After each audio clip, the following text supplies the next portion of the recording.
Assalamualaikum warahmatullahi wabarakatuh. Selamat pagi, salam sejahtera bagi kita semua. Shalom, Om Swastiastu, Namo Buddhaya, Wei Dedong Tian, salam kebajikan.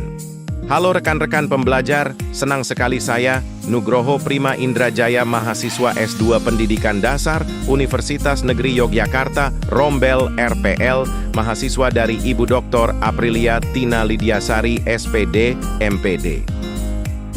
Kali ini akan membahas tentang permasalahan kognitif belajar dan tips mengatasi. Permasalahan kognitif belajar peserta didik berdasarkan teori kognitif dan teori konstruktivisme.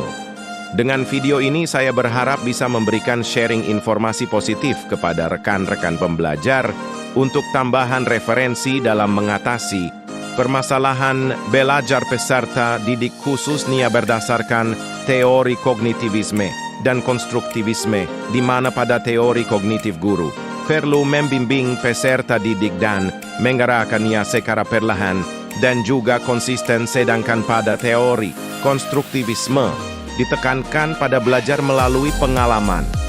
Oke, sebelum kita memasuki materi permasalahan kognitif, saya ingin tahu nih, ada yang tahu apa itu pengertian belajar? Mungkin kata tersebut sangat akrab di telinga kita semua. Jadi belajar itu adalah berubah. Nah, belajar itu adalah suatu proses interaksi yang selalu kita lakukan setiap hari, di mana dalam proses belajar memberikan perubahan terhadap pengetahuan, keterampilan, dan juga sikap kita sebagai manusia dari belum bisa menjadi bisa. Dengan belajar kita juga dapat berubah dari belum mengerti menjadi mengerti.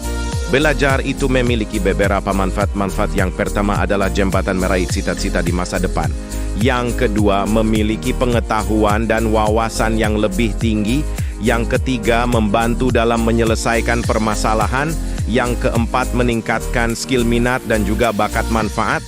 Yang kelima adalah menjadikan masa depan kita menjadi lebih baik. Yang keenam, dapat berkomunikasi dengan orang lain. Yang ketujuh, melatih kemampuan berpikir. Dan yang kedelapan, membangun kreativitas dan juga motivasi semangat. Jadi mulai saat ini, mari teman-teman tetap rajin belajar ya. Karena belajar itu sepanjang hayat. Mari kita juga tularkan ke lingkungan sekitar kita, terutama pada peserta didik kita nanti untuk semangat dalam belajar. Nah, selanjutnya kita langsung masuk ke materi kemampuan kognitif. Kemampuan kognitif adalah kemampuan belajar atau berpikir untuk mempelajari keterampilan dan juga konsep baru yang terjadi di lingkungan sekitar, serta keterampilan menggunakan daya ingat dan juga keterampilan dalam menyelesaikan soal-soal sederhana. Jadi sudah paham ya, apa itu kemampuan kognitif? Nah, selanjutnya kita akan masuk kepada beberapa karakteristik dari permasalahan kognitif belajar.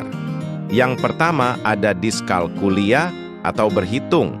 Biasanya permasalahan ini terjadi karena faktor fisiologis dan juga faktor lingkungan. Contohnya seperti tidak memiliki motivasi belajar kebiasaan, belajar yang buruk dan kurangnya dukungan, dan juga minat dalam belajar. Kemudian masalah yang kedua adalah daya ingat yang lemah. Faktor yang menyebabkan yaitu kurangnya asupan nutrisi pada peserta didik atau biasanya terdapat faktor genetik. Kemudian adanya gangguan kesehatan dan kurangnya perhatian dari orang tua atau sekitarnya. Kemudian permasalahan yang ketiga yaitu kurang konsentrasi. Biasanya terjadi karena adanya faktor seperti kurangnya kasih sayang dari orang tua, tekanan emosi yang tidak stabil, kebiasaan belajar yang buruk, dan juga adanya faktor genetik. Kemudian permasalahan yang keempat adalah kurang kreatif. Faktor yang menyebabkan yaitu orang tua membatasi anak, sehingga anak tidak ada kesempatan untuk berkembang dan kurangnya motivasi yang diberikan. Kemudian permasalahan yang kelima adalah kurangnya imajinasi. Faktor yang menyebabkan yaitu anak dibatasi dalam berimajinasi oleh orang tua dan kurangnya stimulus yang diberikan kepada anak. Kemudian yang keenam ada permasalahan kurang tekun. Biasanya terjadi karena ia tidak memiliki keinginan yang kuat untuk belajar, kurangnya motivasi dan juga malas. Kemudian permasalahan yang selanjutnya adalah kurang teliti. Biasanya terjadi pada anak yang tidak memperhatikan petunjuk. Selain itu, anak juga mengerjakan dengan asal-asalan dan tanpa mengecek kembali pekerjaannya. Kemudian permasalahan yang terakhir adalah jarang berbicara dengan guru dan juga teman, atau biasanya tipe pemalu. Faktor ini ada beberapa penyebabnya, yaitu komunikasi yang kurang dari orang tua dan juga kurangnya interaksi sosial anak pada teman-teman sebayanya. Nah, dari permasalahan-permasalahan tadi, ada nggak dari rekan-rekan pembelajar yang mengalami salah satu atau lebih dari permasalahan tadi? Boleh ya, kalau misalkan ada yang mengalami, nanti kita bisa sharing lebih lanjut. Di sini saya ada beberapa tips untuk mengatasi permasalahan tersebut. Semoga bermanfaat. Tips yang pertama adalah memberikan pujian yang membangun. Tips ini sesuai dengan teori kognitif, yaitu bahwa proses belajar mengajar harus memiliki makna. Tips yang kedua yaitu memberikan motivasi serta bimbingan. Tips ini sesuai dengan teori konstruktivisme, yaitu belajar dapat efektif dengan membimbing sendiri pengetahuan peserta didiknya. Tips yang ketiga yaitu memberi pengarahan secara perlahan dan juga konsisten.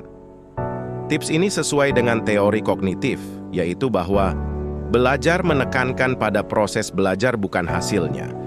Jadi bagi anak yang memiliki permasalahan kognitif itu kita harus membimbing secara perlahan dan juga konsisten.